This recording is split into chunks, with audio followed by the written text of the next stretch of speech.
कि गंगा नदी के अफवाह तंत्र के बारे में अगर आप बात देखें, ये दो प्रमुख धारा जो शुरुआती में मिलता है, जिसका नाम भागीरथी, उसके बाद अलकनंदा है, और ये दोनों धारा मिलता है देवप्रयाग, और उसके बाद ये धारा किस नाम से जाना जाएगा? गंगा के नाम से, ठीक है। और ये भारत के व्यक्तिगत तौर पे 5 राज्यों से बहता है, और ये पश्चिम बंगाल फरक्का के पास जा करके ये 2 भाग में बढ़ जाएगा। निचला वाला जलधारा को आप हुगली कहेंगे, ऊपर वाले को, ठीक है, भारत के अंतर्गत भागीरथी के नाम से पुनः जाना जाएगा, और दोबारा जब ये बांग्लादेश में इन करेगा तो इसका नाम क्या पड़ जाएगा? पद्मा।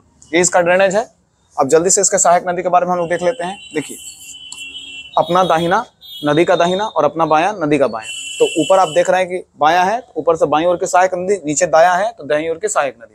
तो अभी हम बाईं ओर की सहायक नदी के बारे में बात कर रहे हैं। तो ये रामगंगा याद रखेंगे। रामगंगा के बाद आप याद रखिएगा गोमती। गोमती के बाद याद रखिएगा नेपाल से एक धारा निकलती है जिसको आप काली कहेंगे। भारत में इसका एंट्री होगा जिसका नाम शारदा हो जाएगा। इसके बाद एक धारा और निकलती है, ठीक है, जिसको हम शुरुआती में करनाली कहते हैं, बाद में इसको भारत में सरयू बोला जाएगा। और ये दोनों आपस में मिलकर के क्या बनेगा? घाघरा।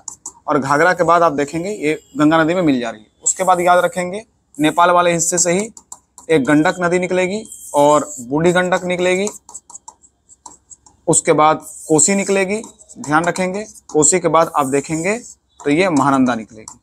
तो ये बाईं ओर की सहायक नदी है। इसके बाद दाईं ओर की सहायक नदी में उत्तराखंड से एक नदी निकलती है यमुनोत्री ग्लेशियर से, जिसको आप यमुना कहेंगे। और यमुना में याद रखेंगे बाईं ओर की 2 सहायक नदी याद करके रखना है, एक टोनस याद करके रखना है, एक हिंडन याद करके रखना है। और यमुना में सहायक नदी दाहिनी ओर का याद रखना है चंबल। चंबल के बाद याद रखिएगा सिंध। उसके बाद याद करके रखिएगा बेतवा। उसके बाद याद रखिएगा केन। उसके बाद याद रखिएगा एक कर्मनसा नदी है। कर्मसा के बाद याद रखिएगा पटना के पास सोन नदी मिलेगा। सोन का एक सहायक नदी याद रखेंगे आप रिहंद। उसके बाद पुनपुन इसकी सहायक नदी होगी। पुनपुन के बाद अगर आप देखें तो याद रखिएगा हुगली की सहायक नदी के तौर पे दामोदर को जानी जाएगी।